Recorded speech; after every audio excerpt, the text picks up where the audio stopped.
Bonjour, je suis Alice, maquilleuse professionnelle. Donc aujourd'hui, nous allons voir comment se maquiller autrement avec les mêmes produits. Je vais donc utiliser du fond de teint plus clair comme anti-cerne, du rouge à lèvres comme blush, du blush crème en rouge à lèvres et du blush poudre en fard à paupières. Je vous présente notre modèle sur lequel nous allons réaliser ce maquillage. Et pour cela, nous allons avoir besoin comme matériel d'un pinceau poudre, d'un pinceau fond de teint, d'un pinceau pour fard à paupières, d'un pinceau estompeur, d'un pinceau lèvres et d'un mascara. Et le fond de teint qui ne peut pas être détourné, nous l'utiliserons donc simplement comme un fond de teint. Première étape, l'application du fond de teint.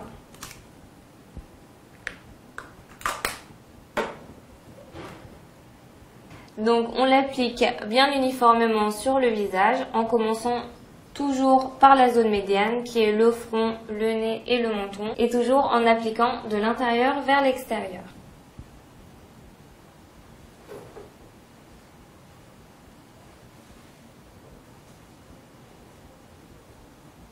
Donc une fois le fond de teint appliqué, nous allons passer à la seconde étape qui est l'application de l'anti-cerne. Donc pour cela, nous allons utiliser le fond de teint plus clair. Donc mesdames, si jamais vous vous trompez en achetant votre fond de teint et que vous prenez d'une couleur plus claire que votre carnation naturelle, surtout ne le jetez pas, vous pourrez l'utiliser comme anti-cerne. Je vais donc utiliser un pinceau moyen pour fard à paupières, mais qui peut être également utilisé pour l'application de l'anti-cerne. J'applique le produit par tapotement pour bien qu'il se fonde à la peau. On procède pareil pour l'autre œil, toujours en tapotement sur la cerne. Pour la troisième étape, nous allons procéder au poudrage. Pour cela, j'ai besoin de la poudre libre et du pinceau poudre. On en prélève une petite quantité dans le creux de notre main. On charge le pinceau puis on le décharge afin de ne pas trop appliquer de matière sur le visage. Puis nous procédons par mouvement circulaire délicatement pour ne pas effacer le travail qui a été fait en dessous. Donc, on applique bien la poudre sur tout le visage afin qu'il n'y ait pas de brillance. Donc surtout bien insister sur la zone médiane, toujours la zone qui est la plus brillante du visage. Nous allons passer maintenant à l'application du fard à paupières. Pour cela, nous allons utiliser un fard à paupières de couleur mandarine et un fard à paupières un peu plus clair. Généralement, on commence par appliquer le fard à paupières le plus clair, puis on va vers le plus foncé. Mais aujourd'hui, je vais appliquer le plus foncé et ensuite le plus clair parce que je vais commencer par appliquer le fard à paupières sur cette zone qui se nomme le pli d'orbite. Je prélève un petit peu de fard à paupières, je l'estompe sur ma main et ensuite, je viens appliquer tout doucement sur le pli d'orbite mon ombre à paupières. Il faut y aller progressivement afin qu'il n'y ait pas de démarcation sur la paupière. Pour l'étape suivante, nous allons utiliser du blush en fard à paupières. Donc la seule différence entre un fard à paupières et un blush, c'est juste que les blushs sont généralement moins pigmentés. Mais sinon, vous pouvez utiliser sans aucun problème un blush en fard à paupières. Pour cela, nous allons utiliser le pinceau estompeur. Je vais donc venir prélever ma couleur mandarine et l'appliquer sur le pli d'orbite. Nous allons passer maintenant à la couleur plus claire. Pour cela, nous allons utiliser un pinceau pour le fard à paupières. Je prélève la couleur la plus claire.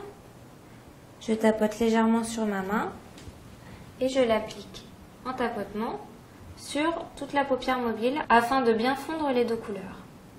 Vous pouvez également avec ce même pinceau venir fondre au niveau de l'arcade sourcilière le fard mandarine. Je vais maintenant reprendre le fard le plus foncé afin de l'appliquer en ras de cils inférieur pour donner un petit peu d'intensité au regard. Il est nécessaire de prendre un pinceau assez fin pour faire une ligne fine et intense. Voilà pour cette étape. Nous allons passer maintenant à l'application du mascara. Donc généralement on le choisit noir, mais pour ce maquillage vous pouvez éventuellement en choisir un marron.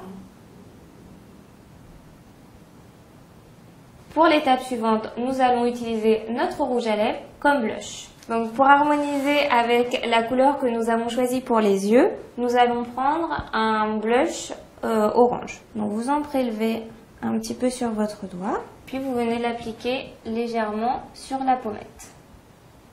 Donc c'est une texture crème qui va très bien se fondre avec la peau et qui va avoir en plus une transparence. Vous pouvez en remettre jusqu'à obtenir l'intensité souhaitée.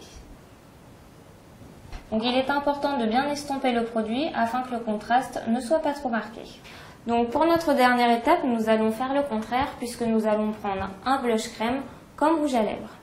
Pour cela, nous allons avoir besoin également d'un pinceau à lèvres.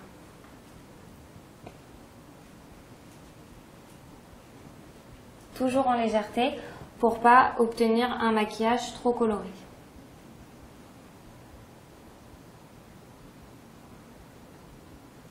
Notre maquillage est maintenant terminé, cependant vous pouvez également détourner d'autres produits. Vous pouvez utiliser du gloss sur les paupières, donc soit pour fixer des paillettes ou bien obtenir un effet mouillé, et également humidifier des fards à paupières pour faire de l'eyeliner. Voilà mesdames, maintenant vous savez que vos produits peuvent être utilisés autrement.